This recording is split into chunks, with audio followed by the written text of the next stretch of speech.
Hello friends, good evening. मेरा नाम है सी ए फैज़ आमिर और आज का ये छोटा सा टॉपिक इसलिए कवर करना पड़ रहा है क्योंकि मुझको पर्सनली कुछ डॉक्टर्स का और कुछ टीचर्स का मैसेज भी आया है और कॉल भी आए हैं और वो लोग मुझको मिलकर एक अपनी मुश्किल से आगाह भी किए हैं। वो ये कि एक सेक्शन आया हुआ है, सेक्शन है आप 206 ए बी। ये है टीडीएस के ताल्लुक से और इसी से मिलता जुलता सेक्शन है सेक्शन 206 सी सी ए। ये दो सेक्शन में ऐसा लिखा हुआ है कि टीडीएस डबल रेट से कटेगा या फिर हायर रेट से या फिर और भी ज़्यादा हायर रेट से कट सकता है टीडीएस। कब कटेगा, इसके लिए हमें वो सिर्फ ये मुझको ये बनाना पड़ रहा है क्योंकि बहुत सारे लोग परेशान हैं कि कहीं उनका भी तो टीडीएस डबल रेट से नहीं कट रहे या फिर क्या उसके उसके बचने का क्या तरीका है। तो एक छोटे से हम पीपीटी के ज़रिए उसको सिर्फ समझ लेते हैं कि किन लोगों पे अप्लीकेबल है ये और किन लोगों को बिल्कुल टेंशन लेने की ज़रूरत नहीं है। So let's start.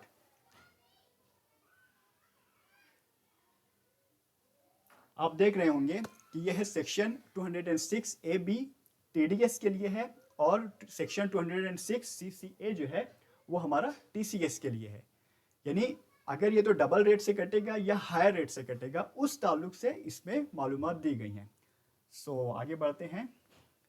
सबसे पहले तो आप ये समझ लें कि ये सिर्फ और सिर्फ स्पेसिफाइड पर्सन्स के ऊपर अप्लीकेबल है। ये स्पेसिफाइड पर्सन कौन है?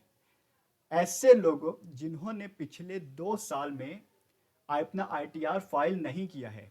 इसकी जो स्पेसिफाइड पर्सन जो है ना, वो कौन कौन यानी कौन लोग होंगे? जो लोग ये सारी शराइत पूरी नहीं करते हैं। ये सारे के सारे शराइत पूरी होनी चाहिए।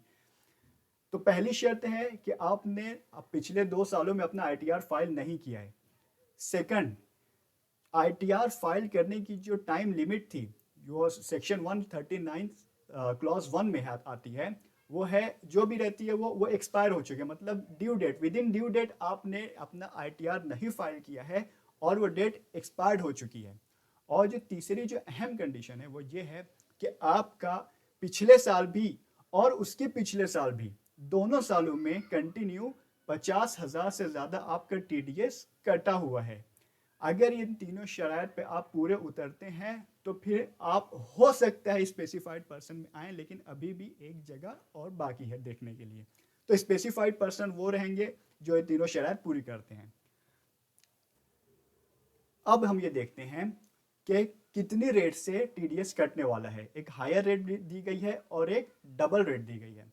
तो हम यहाँ पर हमें साफ साफ दिख रहा है कि अगर आप स्पेसिफाइड पर्सन की कैटेगरी में फॉल करते हैं तो आपका जो नॉर्मल जो भी टीडीएस कटता है, अगर 1% से कटता है या 2% से या 5% से, जितना भी रेट दिया गया है हमारे इनकम टैक्स प्रोविजन में, या फिर जो रेट दिया गया है फिनांस एक्ट में, या फिर 5%, मतलब ये जो है, मतलब जो भी रेट है उसका ये तो डबल हो जाएगा। फिनांस एक्ट में जो रेट है उसका डबल हो सकता है।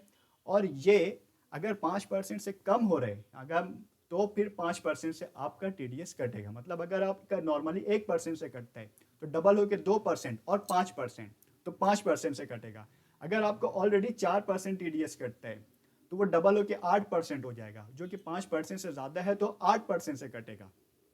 इसी के साथ एक बात और भी जहन में रखना है कि अगर आपने पैन अपना नहीं दिया है, पैन आपका जो भी आपका डिडक्टर है या फिर टैक्स कलेक्टर है, अगर उसके पास आपका पैन नहीं है तो फिर यह हायर रेट, इसको कंपेयर किया जाएगा 20% से, और जो भी हायर रेट रहेगी उससे आपका टीडीएस कटेगा। तो हम आगे बढ़ते हैं। अब सबसे अहम बात यह है कि यह सेक्शन किन लोगों पर अप्लीकेबल नहीं है। तो सबसे पहले तो टीचर्स जो हैं वो खुश हो जाएं क्योंकि सैलरीड पर्सन के ऊपर ये सेक्शन अप्लीकेबल नहीं होता। जिनका भी टीडीएस 192 सेक्शन में कटता है वो सैलरीड होते हैं, पेंशनर्स होते हैं।